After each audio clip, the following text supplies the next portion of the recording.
ಬಾಗೇಪಲ್ಲಿ ಪಟ್ಟಣದ ಸರ್ಕಾರಿ ಬಾಲಕಿಯರ ಶಾಲಾ ಆವರಣದಲ್ಲಿ 70ನೇ ಕನ್ನಡ ರಾಜ್ಯೋತ್ಸವವನ್ನು ಶಾಸಕ ಎಸ್ಎನ್ ಸುಬ್ಬಾರೆಡ್ಡಿ ಉದ್ಘಾಟಿಸಿ ಮಾತನಾಡಿ, ಕನ್ನಡವನ್ನು ಬೆಳೆಸುವ ನಿಟ್ಟಿನಲ್ಲಿ ನಾವು ಪ್ರಯತ್ನ ಮಾಡೋಣ. ನಾವು ಯಾವುದೇ ಭಾಷೆ ಮಾತನಾಡಿದರೂ ನಮ್ಮ ತಾಯಿ ಭಾಷೆಯನ್ನು ಮರೆಯಬಾರದು. ಅನೇಕ ಕನ್ನಡಪರ ಸಂಘಟನೆಗಳು ಬಾಗೇಪಲ್ಲಿ ಹೆಸರು ಭಾಗ್ಯನಗರ ಮಾಡಬೇಕು ಎಂದು ಒತ್ತಾಯಿಸಿದರು. ಸಂಪುಟ ಸಭೆಯಲ್ಲಿ ಮುಖ್ಯಮಂತ್ರಿಗಳು ಘೋಷಣೆ ಮಾಡಿದರು.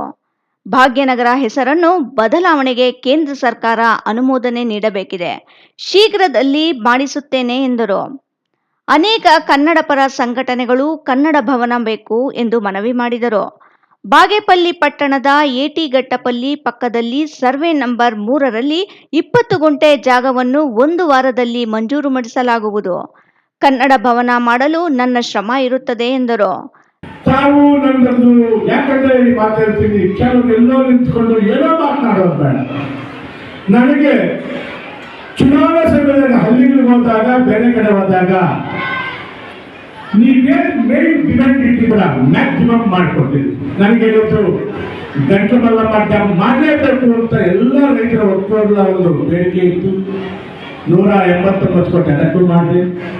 ಈ ಪಟ್ಟಣ ಮತ್ತು ಈ ಭಾಗಗಳಲ್ಲಿ ಈ ಭಾಗಕ್ಕೆ ಒಳ್ಳೆ ಇಂಡಸ್ಟ್ರಿ ಬರಬೇಕು ಅಂದ್ರೆ ಇವತ್ತು ಸುಮಾರು ಹೆಚ್ಚು ಕಮ್ಮಿ 1000ಕ್ಕಿಂತ ಹೆಚ್ಚು ಎಕರೆಗಳು KIDB ಕೊಟ್ಟು ಒಳ್ಳೆ ಇಂಡಸ್ಟ್ರಿ ತಂದು ಈ ಭಾಗದಲ್ಲಿ ಏನು ವಲಸೆ ಹೋಗ್ತಾ ಇದ್ರು ಬೆಂಗಳೂರು ಕೆಲಸಕ್ಕೆ, ಅದನ್ನು ನಾವು ಇಲ್ಲೇ ಇದ್ದು ಮಾಡೋ ಥರ ಮಾಡೋದು ನಮ್ಮ ಜವಾಬ್ದಾರಿ. ಅದನ್ನು ಮಾಡಿದ್ದೀವಿ.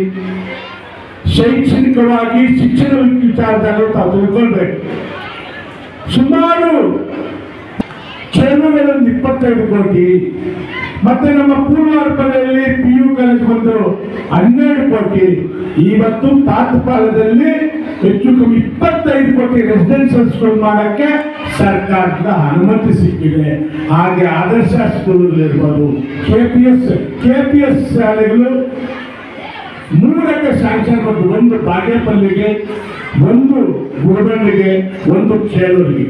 ನಿನ್ನೆ ನಾನು ಸಚಿವರ ಮೊದಲ ಮನವಿ ಮಾಡಿ ಗೂಳೂರು ಹೈಸ್ಕೂಲಲ್ಲಿ ನಾನು ಓದಿದಂಥ ಸ್ಕೂಲ್ ಸರ್ಕಾರಿ ಶಾಲೆ, ಅದನ್ನು KPS ಶಾಲೆ ಮಾಡಬೇಕು ಅಂತ ನಿನ್ನೆ ಒಪ್ಪಿಕೊಂಡು ಗೂಳೂರು ಶಾಲೆಯನ್ನು ಒಂದು KPS ಶಾಲೆಯನ್ನಾಗಿ ಅದಕ್ಕೂ ಅನುಮತಿ ನೀಡಿದ್ದಾರೆ. ಶಿಕ್ಷಣ ಕ್ಷೇತ್ರ ಇರ್ಬೋದು, ನಮ್ಮ ಆರೋಗ್ಯ ವಿಚಾರದಲ್ಲಿರ್ಬೋದು, ಖಂಡಿತವಾಗ್ಲೂ ನಂದು ಸಾರ್ವಜನಿಕರಲ್ಲಿ ಮನವಿ, ಎಲ್ಲೋ ರೋಡಲ್ಲಿ ನಿಂತ್ಕೊಂಡು ಮಾತನಾಡೋ ಬದಲು, ಎಲ್ಲೋ ಏನೋ ಮೀಡಿಯಾಗಳು ಮಾತನಾಡೋ ಬದಲು ನೇರವಾಗಿ ನನ್ನ ಕೇಳಿ. ಬೇಕಂದ್ರೆ ಯಾವಾಗಾದ್ರೂ ನೀವು ಯಾವ್ದಾದ್ರು ಒಂದು ಟೀಮ್ ಬರುತ್ತೆ ಅಂದ್ರೆ ನಿಮಗೋಸ್ಕರ ಒಂದು ಸಮಯ ಕೊಟ್ಟು ಮನೆಯಲ್ಲಿ ನಾನು ಕೂತಿರ್ತೀನಿ, ಬನ್ನಿ. ನಾವು ನೀವು ಮಾಡಬೇಕಾಗಿರೋದು ರಾಜಕೀಯ ಅಲ್ಲ, ನಾವು ನೀವು ಮಾಡಬೇಕಾದ್ರೆ ಈ ಭಾಗದ ಪ್ರಗತಿ, ಅದು ನನ್ನ ಮನಸ್ಸಲ್ಲಿರೋದು. ಈ ಭಾಗದ ಅಭಿವೃದ್ಧಿ ಮಾಡಬೇಕಂತಿದ್ದೀನಲ್ಲ, ನಾನು ರಾಜಕೀಯಕ್ಕೆ ಮಾಡಕ್ಕೆ ಈ ಬಾಗೇಪಲ್ಲಿಗೆ ಬರಲಿಲ್ಲ. ದಯವಿಟ್ಟು ನನ್ನ ಅರ್ಥ ಮಾಡ್ಕೋಬೇಕು ವಿರೋಧ ಪಕ್ಷಗಳವರು. ಇವತ್ತು ನನ್ನ ಪುಣ್ಯ ಬರೋ 18ನೇ ತಾರೀಕು, ಈ ನವೆಂಬರ್, ಈ 18ನೇ ತಾರೀಕು ಏನು ನಾವು ಬೆಂಗಳೂರಿಂದ ನೀರಿನ ಕೆರೆ ನೀರು ತುಂಬಿಸ್ತಾ ಇದ್ದೀವಿ 24 ಕೆರೆಗಳಿಗೆ. ಆಚೆಪಲ್ಲಿ ಹತ್ರ ಆ ಸಂಬಂಧಪಟ್ಟ ಸಚಿವರು ಬೋಸರಾಜ್ ಅವರನ್ನು ಕರೆಸಿ ಉದ್ಘಾಟನಾ ಕಾರ್ಯಕ್ರಮ ಕೂಡ ಹಮ್ಮಿಕೊಂಡಿದ್ದೀವಿ. ಅದರ ಜೊತೆಗೆ ಪಾಪ ಅವತ್ತು ಬೋಸರಾಜ್ ಬರುವಂತ ಸಮಯದಲ್ಲಿ ಸುಮಾರು ಸಣ್ಣ ನೀರಾವರಿಗೆ ಸಂಬಂಧಪಟ್ಟಂತ 40 ಕೋಟಿ ರೂಪಾಯಿಗಳಿಗೆ ಚೆಕ್ಕಾಮರಿಗೆ ಕೆರೆಗಳಿಗೆ ಮಂಜೂರಾತಿ ಕೊಡಲಿದ್ದಾರೆ. ಅವತ್ತು ಇಷ್ಟೆಲ್ಲ ಅನುದಾನ ಕೊಡ್ತಾರೆ ನಮ್ಮ ಸರ್ಕಾರ.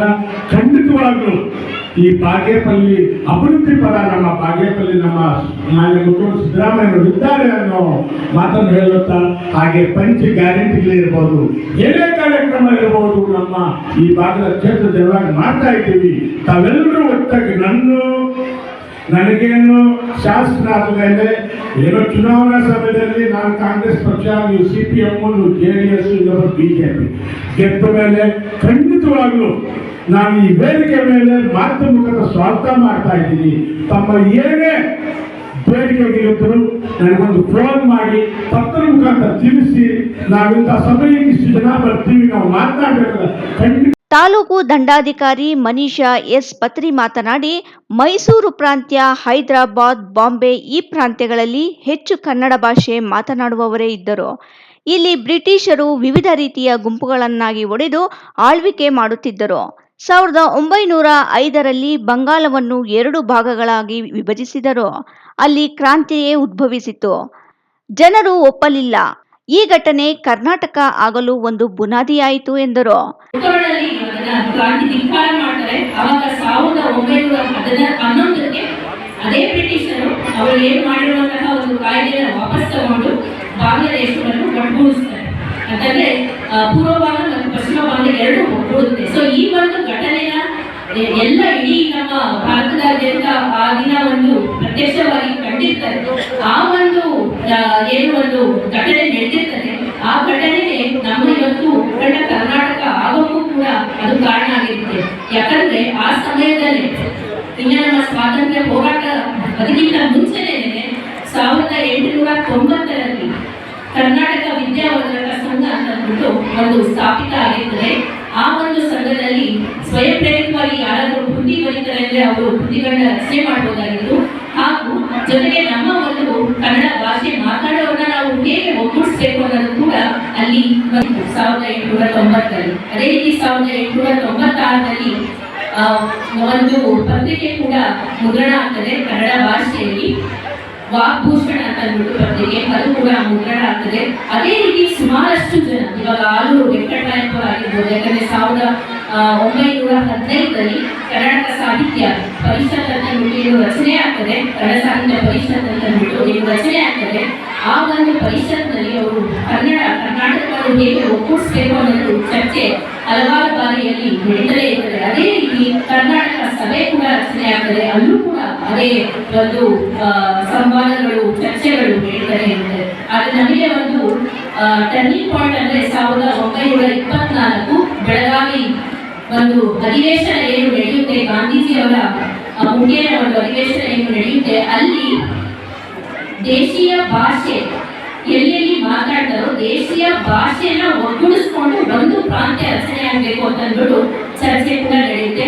ಇದೇ ಚರ್ಚೆಗಳು ನಮ್ಮ ಬಾಂಬೆ ವಿಧಾನಸಭೆಯಲ್ಲಿ, ಅಂದರೆ ನಮ್ಮ ಮುಂಬೈ ವಿಧಾನಸಭೆಯಲ್ಲಿ, ಜೊತೆಗೆ ಹೈದರಾಬಾದ್ ವಿಧಾನಸಭೆಗಳಲ್ಲೂ ಕೂಡ ರಾಷ್ಟ್ರೀಯ ಹಬ್ಬದ ಆಚರಣೆ ಸಮಿತಿಯಿಂದ ವಿವಿಧ ಸಾಧನೆ ಮಾಡಿದ ನಾಗರಿಕರಿಗೆ ಗಣ್ಯರ ಸಮ್ಮುಖದಲ್ಲಿ ಸನ್ಮಾನಿಸಲಾಯಿತು.